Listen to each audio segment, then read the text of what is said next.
O, gumagana po yung hazard light pero yung signal light ay hindi na po gumagana yung left and right. Kaya ito po ang ayusin natin ha. Tutorial po tayo ng step by step para masundan nyo. Switch natin itong hazard light nya. Ayan, kitang-kita nyo naman.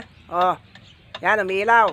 At subukan naman natin i-switch itong, patayin muna natin. Switch natin itong signal light. Oops, o, wala.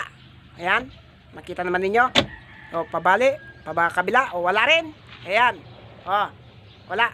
Kapag ganito ng problema, meron lang pong na-disconnect dito. Huwag na nating i-check up yung mga bulb kasi pwede naman po yung hazard light nya o kaya yung flasher relay nya. Maaring sira na itong switchan nya kaya hindi niya na ma-switch. Kaya lang marami pong babaklasin dito kapag ito ang unang titignan natin. Kaya unahin natin muna i-check yung mga fuse nya. Huwag nyo na pong bubuksan ito at huwag nyo nang tignan dito sa fuse box nyang ito. Wala po dito kapag fuse ng signal light at aircon. Nagsabay po kasing nawala yung signal light at saka aircon nya. Sa kabila po, doon po sa driver seat. Dito po yung fuse ng signal light. Yung hindi hazard light dito nyo titignan.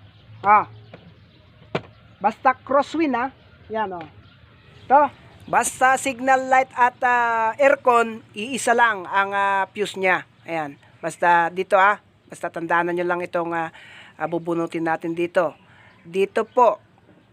Dito. Itong panglima na fuse na ito, dito po yung fuse ng signal light at saka aircon. Ako, paulit-ulit. Bunutin na natin para may i-check up. Kung okay po ito, hanapin po natin yung ibang mga connection ng signal light. Bale sa actual ay makikita ko po na na-disconnect na. Itong camera na pinagbibideo natin kasi ang problema, medyo malabo ang kuha. Ayan, makita ba ninyo?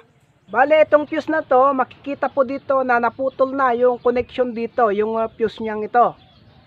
Ayan. Pero dahil malayo tayo sa pagbibilihan ng ganito, ay re-remedyohan na lang muna natin pansamantala.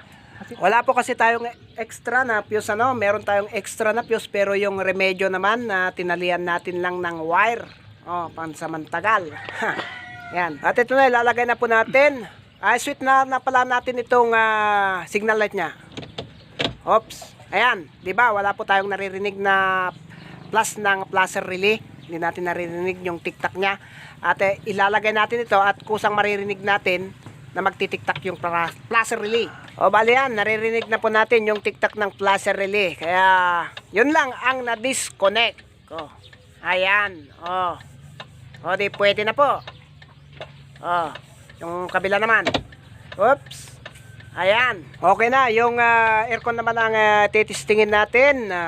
Iisa lang po kasi ang connection o fuse ng signal light at aircon. Basta po crosswind. Start lang muna natin. Alin na switch na po natin. Ayan, gumagana po yung aircon at yung mga ilaw naman niya. Switch. Tayo dito sa likod. Ayan. Okay na. Tayo dito sa harap. Ayan. Okay na. Bali, yan lamang po ang munting kaalaman na na-share natin.